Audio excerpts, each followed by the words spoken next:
या कथेच्या माध्यमातून काही घेण्यासारखं आहे असं वाटत असेल तर ती रामरायाची कृपा आणि सद्गुरूची कृपा म्हणून आपण ती स्वीकारावी एवढी प्रार्थना करत वाणीला विराम देतो आणि सरांना विनंती करतो की आपण व्यासपीठावर यावं आणि आपलं मनोगत व्यक्त करावं. श्रीराम समर्थ.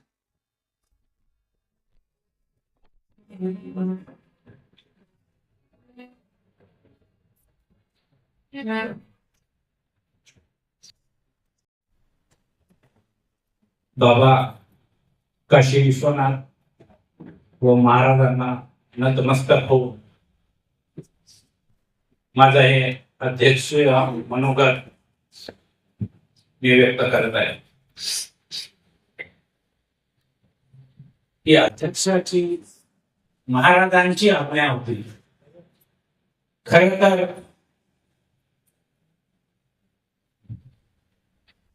मला एक सेवेकरी म्हणून मनोगत व्यक्त करायचं होतं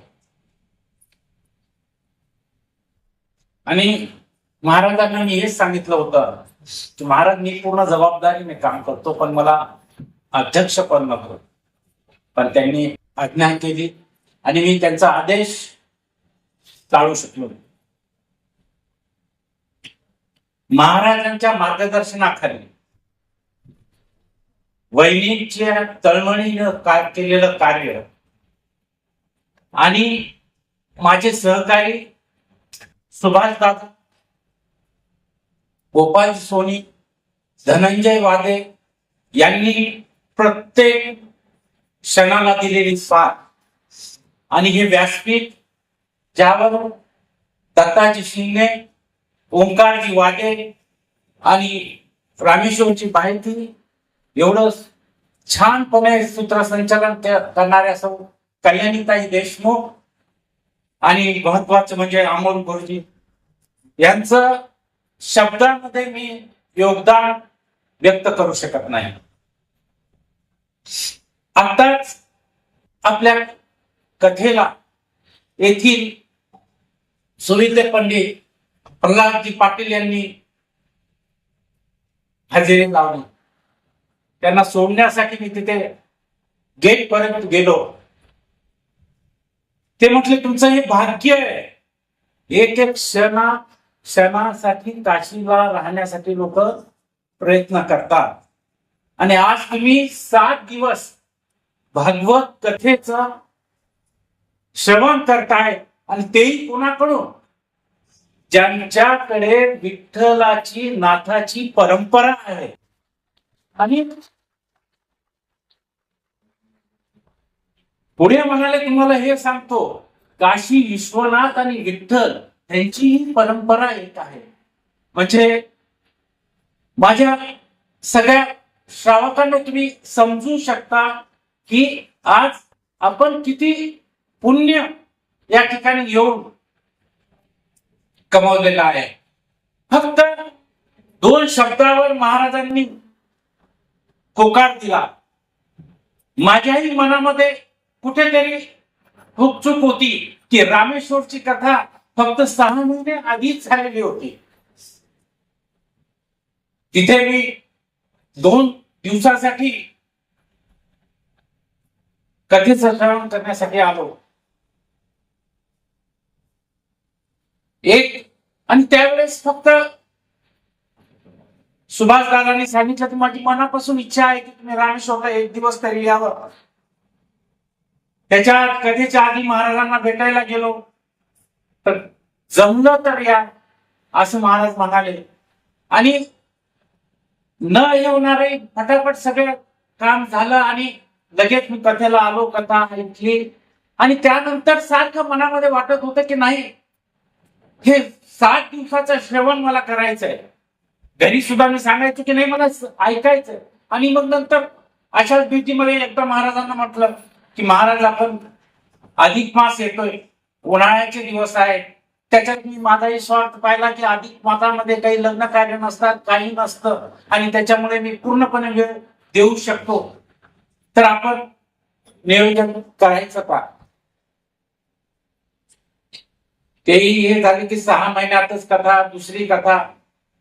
तरी म्हटले काही हरकत नाही, तुम्ही बोलताय तर आपण प्रयत्न करू. आणि तुम्ही सर्वांनी, वहिनींनी एकच मेसेज मी टाकला, वहिनींनी टाकला आणि सगळ्यांनी तुम्ही पटापट त्याला संमती दिली आणि आमचा उत्साह फार वाढला. आणि त्या आता आपण 7 दिवस पाहताय तर बऱ्याच मनोगतात म्हणजे सगळ्यांनी सांगितलंय की आपण एखाद्या प्रवासाला जातो, पर्यटनाला जातो, तर आपल्याला 3-4 दिवस 5व्या दिवशी घराची उरवूर लागते. पण मी खरं सांगतो की आजही आपल्याला घराची आठवण येत नाही. असं वाटतं की हे असंच कथा चालू राहावी. मध्ये 2-3 दिवस तर मला काहींनी सांगितलं की महाराजांना विनंती करा ना की थोडी कथा अजून जास्त वेळ घ्या. म्हणजे ह्या कथेचं सामर्थ्य प्रत्येक, मी म्हणतो की ह्याच्यामधून फक्त 10 मिनिटं, 10% आपण कथेतलं काही घेण्याचा प्रयत्न केला तर महाराज म्हणतात तसं यशस्वी जीवन होण्यासाठी काही सुद्धा हरकत नाही. कारण की एक एक संयम, मौन, शिस्त, आरोग्य, स्वच्छता, काय तत्व आपल्याला ह्या 7 दिवसामध्ये मिळायचं नाही की आपण त्याचा विचार करू शकत नाही. या कथेच्या ह्याच्यामध्ये बऱ्याच जणांनी आपला सहयोग सारखा देत राहिले.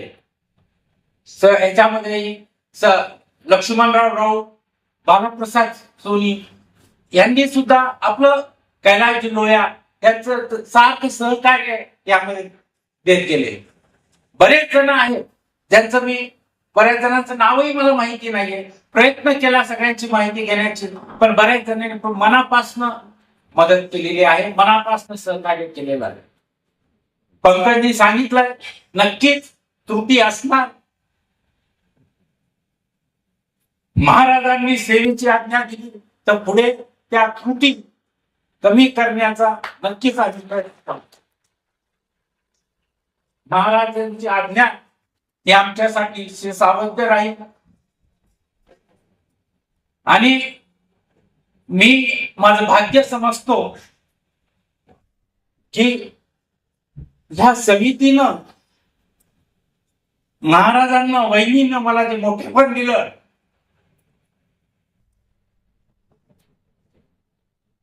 ते आयुष्यात मी विसरू शकत नाही. मला 100% माहित आहे, माझं मन प्रामाणिकपणे म्हणतात मी त्या पात्रतेचा नाही. परंतु मी माझा 100% पूर्ण प्रयत्न केलाय की हे कथेच्या आयोजनामध्ये पूर्ण प्रयत्न केलेला आहे. आणि महाराजांचा आशीर्वाद, देवाची इच्छा, ते पूर्णपणे काय अडचणी नाही आल्या. पाहिताय की जेव्हा आपण थोडासा कथेचा पुढे ढकलला 3-4 दिवस, कारण की ज्या दिवशी आपल्याला तिकीट बुक करायचे होते त्याच दिवशी थोडस इंधनामध्ये काही अफवा अशा काही झाल्या की आता आपण कथा घ्यायची का पुढे ढकलायची हा विचार चालू झाला. 3 दिवसानंतर थोडं सगळं शांत झालं. परत एकदा आम्ही समितीने विचार केला, महाराजांना म्हटलं, महाराज म्हणे बघा तुमची काय इच्छा आहे. मी म्हटलं आमची तर इच्छा आहे की आम्ही ती पार करू, आपण व्यवस्थितपणे करू. आणि महाराजांना विश्वास होता की आपले तिकीट 150 असो, 200 असो, 100% कन्फर्म होती. ईश्वराची इच्छा, त्यांनी आशीर्वाद आपल्याला लाभला. आणि आपले सगळे 3 दिवसानंतर, जेव्हा की 2 महिने तिकीट झाले होते, 60 दिवस झाले होते, आपण 55 दिवस राहिले होते, तरी आपल्याला सगळे तिकीट कन्फर्म मिळाले आणि हा योग घडून आला. म्हणजे ही एवढी शक्ती या आशीर्वादामध्ये आहे. आणि त्यामुळे नंतर काही छोट्या मोठ्या अडचणी आल्या आणि मला वाटत होतं की काय होईल. पण प्रत्येक वेळेस ती अडचण अदृश्य रूपी आशीर्वादानं पूर्ण अडचण ही बाहेर पडली, अडचण निघून गेली. आणि आज सांगताचा दिवस आला.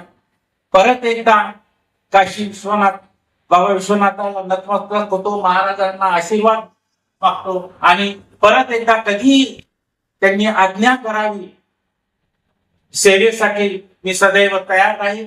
परत एकदा आपल्या सर्वांचं मनापासून आभार मानतो की आपण न कोणती तक्रार करता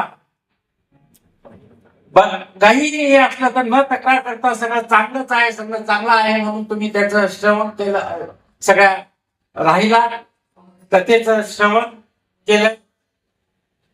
आणि नक्कीच महाराजांनी म्हटलं त्याप्रमाणे प्रत्येक जण काही ना काही संकल्प एकूण करेलच आणि आपलं भावी जीवन सुखकर आरोग्यदायी राहील यासाठी प्रयत्न करतील. मी ईश्वर चरणी महाराजांच्या चरणी प्रार्थना करतो की सर्वांना